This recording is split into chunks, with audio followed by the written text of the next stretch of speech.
votre mécontentement. C'est pas normal. Les gens de la presse aient le courage de dire la vérité aux gens. Si quelqu'un fait quelque chose qu'on dit c'est pas bon, tu viens poser la question aux gens, on te répond, il faut dire ça comme il se doit. Abidjan peut pas être comme ça. Il faut la construire sur Abidjan, c'est pas comme ça qu'il a voulu que l'Abidjan soit. Voilà. C'est pas normal. Vraiment, nous prions beaucoup l'État de Côte d'Ivoire de penser à ce problème, de nous donner un conseil. EVEA palmier. Là, on sait qu'au moins le prix est fixé, que ça soit 400, 500 pour un an, comme on donne le prix du cacao. Ça peut nous arranger, nous, les planteurs d'EVEA. Actuellement, je vous le jure que nous avons coupé tous nos caféiers pour mettre l'EVEA et on est rentré, on fait plus beau partout. Vraiment, c'est pas la peine. C'est pas normal. Du lundi au vendredi, de 8h15 à 8h30 sur Radio Côte d'Ivoire.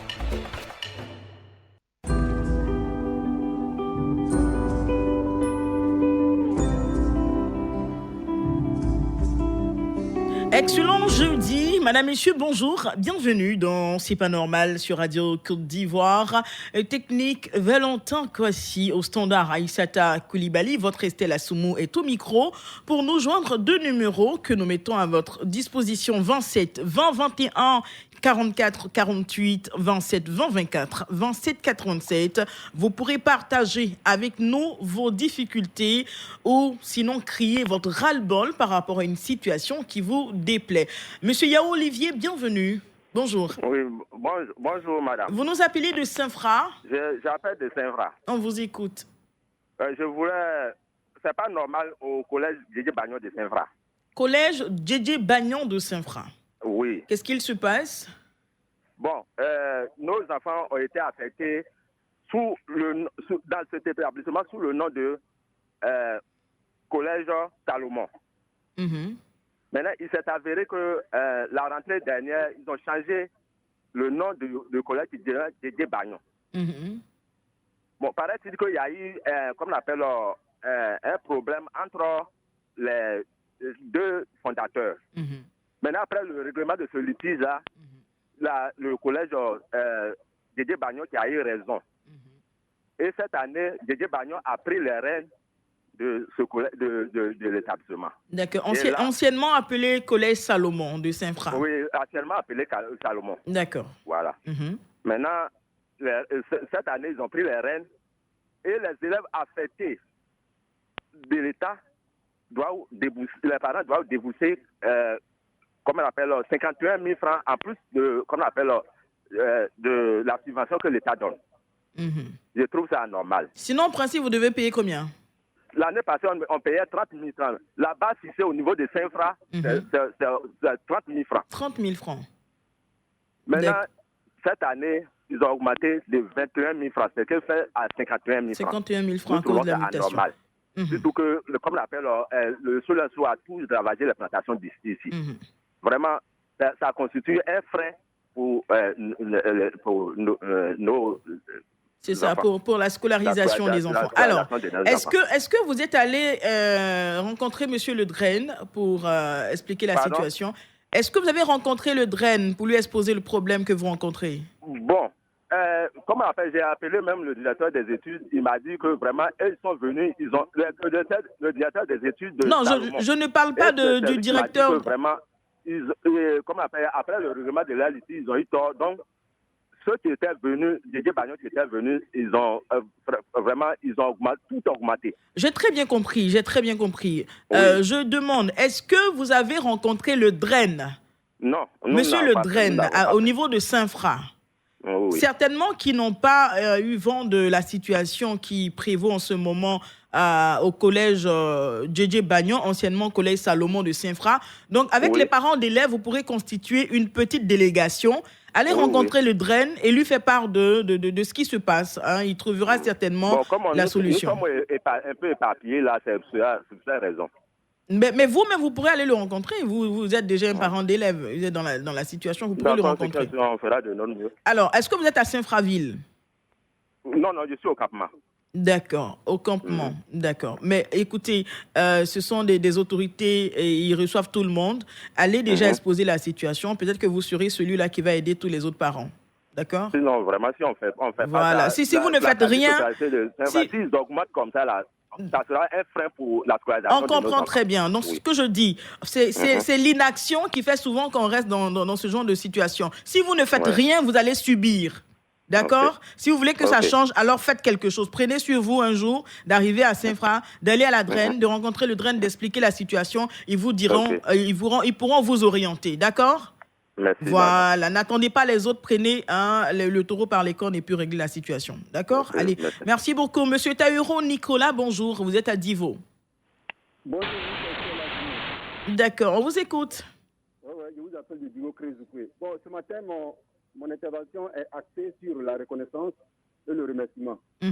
Voici un grand monsieur du gouvernement ivoirien qui a apporté une métamorphose intensive dans la vie de Divo. Je voudrais parler du ministre de l'équipement de l'entretien routier, le ministre Kwaku Kofi Amédé, qui est maire de Divo. Je vous apprends que la vie de Divo connaît un changement total au niveau de son bitume. Toute la ville a été bitumée, des feux tricolores dans tous les coins et recoins. La vie de Divo connaît vraiment un changement. Il faut le reconnaître, il faut lui dire merci pour tout ce qu'il fait pour le peuple d'Ida de Divo. Donc, vraiment, merci beaucoup. Au-delà de cela, je voudrais plus haut remercier le président de la République. Parce que quand un ministre travaille dans une localité, c'est la vision éclairée du chef de l'État qui veut que l'Ivoirien Divo soit à l'aise là où il se trouve. Donc je voudrais remercier plus haut le chef de l'État pour tout ce qu'il fait pour le développement au niveau de la Côte d'Ivoire. C'est pour cela qu'il me soit permis de lui attribuer un nouveau nom, le chef de l'État. Désormais, je lui appelle le Seigneur du développement. Que Dieu bénisse la Côte d'Ivoire. D'accord. Merci beaucoup, M. Tahuron Nicolas. Bonne journée à Divo. M. Kwaku Marc, bonjour. Oui. Vous allez diminuer votre poste récepteur. Kwaku Marc, oui, c'est diminué. D'accord. Allez, vous nous appelez de Yamoussoukro? Affirmatif. On vous écoute. Bon, c'est pas normal. Oui. Je me plains toujours. Mon département Nancia. Y a pas de... Actuellement, la route est coupée entre Nancia et son chef-lieu de région. Bouna. D'accord. Entre Nation et Bouna. Oui. Nancia, Bouna. C'est coupé totalement. Il y a de cela plus d'un mois. Wow. Et chaque année, pendant la saison pluvieuse, c'est toujours comme ça. Donc, actuellement où je vous parle, Nancia, Bouna, on ne peut pas traverser. Avec, il y a un village, il y a la rivière Congo qui est coupée, la rivière Kwepou coupée, la télévision ivoirienne même est partie filmer. Donc actuellement c'est difficile, on ne peut pas traverser. Bon, la route Nancia, Bondoukou, là c'est pas coupé, mais c'est impraticable. C'est difficile pendant la saison pluvieuse. Donc vraiment que l'État vraiment nous aide. Chaque année, c'est comme ça, c'est la répétition. Donc, on demande vraiment à l'État de nous aider. Parce qu'actuellement, là, ça fait honte même de parler de ça. D'accord. Ça fait très honte. Parce qu'il y a le gouverneur, il y a le préfet, il y a les agents, il y a les fonctionnaires d'État qui sont là-bas. Donc, actuellement, c'est difficile. D'accord. Voilà, on demande vous faites bien d'en parler et puis on espère que l'autorité compétente est à l'écoute et que quelque chose est en train d'être mis en place pour aider les populations dans cette zone précisément. Merci beaucoup. Bon courage à M. Marc Kwaku qui nous appelait de Yamoussoukro. Nous sommes à Kotoula, à Minignan, avec vous, M. Traoré Sandou. Bonjour. Bonjour, madame. On vous écoute. Je dis bonjour à Radio Côte d'Ivoire d'abord et puis pour dire que j'interpelle vraiment les autorités, 4 élus du Folon dans le département de Minignan pour pouvoir penser à l'école primaire publique de Kotoula. D'accord. Dotée d'une école maternelle, mais aujourd'hui sans local. Il n'y a pas de bâtiment, des enfants, les tout petits sont en bas d'un manguier, à même le sol, en train de prendre les cours de la maternelle. Attendez, je n'ai pas compris. Les enfants sont acceptés pour la maternelle, mais il n'y a pas de classe, donc ils sont sous un manguier. Voilà. Vous êtes certain de ce que vous dites? Pardonnez? Vous êtes certain de ce que vous dites? Je suis même à l'école comme ça. Ah bon, d'accord. Voilà, il n'y a pas de bâtiment pour la maternelle. Donc, j'ai pas mal, depuis le mois passé, interpellé les élus et cadres du département de Minignan, vraiment pour qu'ils nous viennent en aide. pour qu'on puisse avoir vraiment un bâtiment. C'est un apatam qui servait de local pour la maternelle. Mais il savait que l'hiver passé, l'apatam s'est écoulé. Donc actuellement, les enfants sont à même le sol, devant le logement de la maîtresse pour prendre les cours de la maternelle. Donc vraiment, je voulais interpeller toute la population du Folon pour que vraiment que chacun donne le meilleur de lui-même pour doter l'école primaire publique de Kotula d'un bâtiment vraiment de la maternelle. D'accord. Monsieur Traoré Sindou. Oui. Alors, vous allez rester en ligne. Ce que je veux dire, on lance l'appel encore une fois à tous les cadres du Folon de se pencher sur la situation pour le village de Kotula. Mais ce que je voulais dire, et à travers vous, à toute la population de Kotula, à vous-même, Monsieur Traoré Sindou, alors, c'est vrai que l'aide va venir ou peut-être tarde à arriver, mais je pense que vous, en tant que parent d'élèves, vous ne pouvez pas regarder ces enfants-là assis à même le sol sous un manguier. Vous pourrez au moins, en tant que parent, aider la directrice de l'école en leur achetant peut-être des nattes ou en leur fournissant quelque chose pour que les enfants puissent s'installer dessus. Vous pourrez, entre vous, au niveau du village, en attendant que l'aide n'arrive, l'aide du gouvernement, trouver les moyens pour reconstruire l'apatam. Ce n'est qu'un apatam, 4 pieds, vous allez mettre des pailles au-dessus. Mais je veux dire que vous-même, en train de regarder vos enfants sous un arbre, toute la journée, il y a le soleil, il y a la pluie, il y a le vent, tout ça, et le dire comme ça sur une chaîne nationale, je pense que vous-même, ça devrait vous déranger. Pour votre orgueil, vous pourrez construire un petit abri le temps que l'aide n'arrive. Mais cet abri-là, madame, c'est nous-mêmes qui l'avons construit. Mais actuellement, comme il continue de pleuvoir, on ne peut pas faire des briques. Sinon, on avait fait un appartement, on a entouré. Mais il savait que quand ça a pris une défaillance lors d'un orage, les briques sont tombées. Donc, actuellement, il faut réhabiliter. Nous sommes prêts pour la réhabilitation. Voilà. C'est pourquoi, en attendant, nous sommes en train de lancer Voilà. C'est maintenant que vous parlez. C'est maintenant qu'on se comprend. Sinon, quelque chose me dérangeait en tant que parent d'élève. Voilà. Quelque chose me dérangeait. Parce que si vous regardez vos enfants sous le manguier, à même le sol, c'est grave. Le temps que l'aide n'arrive, si vous ne faites rien, c'est... Mais c'est en bas de comme l'appartement est tombé avant la réhabilitation. C'est vous-même qui avez dit à même le sol. Donc, très bien. Mais en tout cas, on a compris. On espère que le gouvernement a entendu également votre cri de cœur, c'est important, et qu'ils se pencheront sur la situation de Kotula. D'accord? Bon courage, merci beaucoup. Monsieur Kofi Célestin, bonjour. Bonjour. Vous êtes à Assue Koumassi? Oui, bon, je parle, je rencontre la fille de Bongonou. D'accord. La fois passée, je vous ai appelé pour dire ça, que les poteaux d'acier là, tout est tombé, presque tout est tombé. Notre quartier là. Les poteaux sont à terre. C'est pas normal. Est-ce que la CEI est informée? La CEI est informée. D'accord. Ils viennent relever les compteurs. C'est une sous-préfecture, c'est un grand village. D'accord. Donc c'est de leur rappeler l'information. Sous-préfet, à la gendarmerie, tout. Mais ils ne comprennent même pas. Ça, c'est pas normal. C'est dangereux. C'est pour cela que je vous appelle. D'accord. Oui, pour mon cri de cœur. Ils n'ont qu'à venir faire les poteaux. Et puis, nous sommes dans le noir, notre quartier. Comme ça, je vous appelle. À chaque fois qu'ils viennent pour les factures que vous exposez la situation, vous profitez pour exposer la situation, qu'est-ce qu'ils vous répondent? Ils disent quelque chose, ils disent rien. Ils disent rien. Il faut distribuer les factures seulement. Tu vois? D'accord. On ne comprend même pas. D'accord. Vous faites bien de revenir sur la situation, certainement qu'ils sont à l'écoute et qu'ils vont s'activer parce que c'est pas très prudent. Il y a les enfants qui courent un peu partout, donc avec ces fils qui traînent là. D'accord. Merci beaucoup, Monsieur Kofi Célestin. On va croiser les doigts. En attendant, bon courage à vous. Nous sommes à Galébret avec vous, Monsieur Kofi Clément. Bonjour. Oui, bonjour, madame. Vous voulez nous parler de bénévolat. On vous écoute. Oui. Bon, ok, merci bien. Il y a longtemps que nous sommes dans ce travail-là.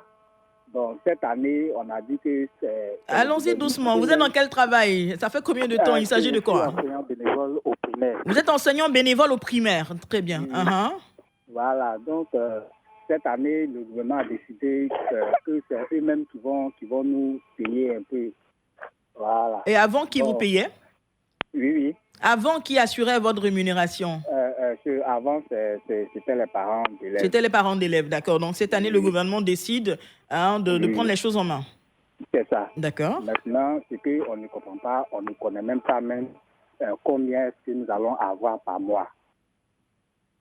On ne connaît pas. Et puis, bon, ils nous ramènent et on dit qu'avant qu'ils aient été voir le conseiller COGES à l'inspection, voilà, qui a dit qu'ils vont mettre l'argent là sur le compte à la disposition des parents d'élèves. Et puis eux, maintenant, à leur tour... Ils vont mettre l'argent sur le compte de qui? Bon, il y a trop de Yvon. Allons-y directement. Vous avez parlé avec qui vous a dit que qui va mettre l'argent et où? C'est le gouvernement qui va mettre ça... Le conseiller COGES vous a dit que le gouvernement va mettre l'argent à la disposition des parents d'élèves sur quel compte? Sur le compte des écoles. Chaque école a des comptes là. Ah, chaque école a des comptes? C'est ça. D'accord.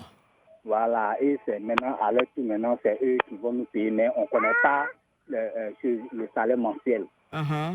Donc, on aimerait que, en tout cas, ils publient, ils disent que, bon, comme on va vous payer au moins 70 000, bien 50 000 par mois. Et vous devez prendre sur les parents. Bon, on n'a aucune idée de tout cela et on travaille. D'accord, mais je veux dire qu'au ministère de l'Éducation nationale, il y a la direction des ressources humaines. Vous ne pourrez pas voir avec eux pour qu'on vous dise clairement les choses, combien vous aurez. Et bon, d'accord, moi, je ne maîtrise pas vraiment le dossier. Si l'argent vient sur le compte de l'école et que c'est les directeurs d'école qui récupèrent pour vous payer, je ne sais pas, mais je vous conseille de ne pas rester seulement dans votre zone à Galébrer, de sortir et de mieux vous renseigner. Vous avez des collègues à Abidjan, tout ça, vous pourrez avoir plus d'informations avec eux. Sinon, vous pourrez vous déplacer, venir à la direction des ressources humaines au ministère, et puis vous pourrez avoir toutes les informations. Quittez un peu dans les on dit, vous-même venez à la source de l'information, venez vous renseigner, il s'agit de votre salaire. Il s'agit de maîtriser toutes les conditions, tout ce qu'il y a autour, d'accord? Voilà, un petit tour à Abidjan. Un petit tour à Abidjan au ministère, vous aurez toutes les informations. Oui, d'abord, c'est au conseil régional, il va aller à la Brenne. Voilà, donc vous voyez que vous avez vous-même les solutions. Allez, bon courage, hein. Et puis, on vous souhaite une belle journée. Madame, messieurs, c'est pas normal, on s'arrête ici pour aujourd'hui. Merci à tous nos intervenants. Bon courage à vous. Et puis, la technique était assurée par Valentin Kouassi. Aïssata Koulibaly était au standard. Votre Estella Soumour au micro. Madame, messieurs, restez sur Radio Côte d'Ivoire. C'est pas normal. Vous pouvez réécouter cette émission ce soir à 19h20 sur Radio Côte d'Ivoire ou sur notre site internet www.rti.ci, onglet Radio Côte d'Ivoire.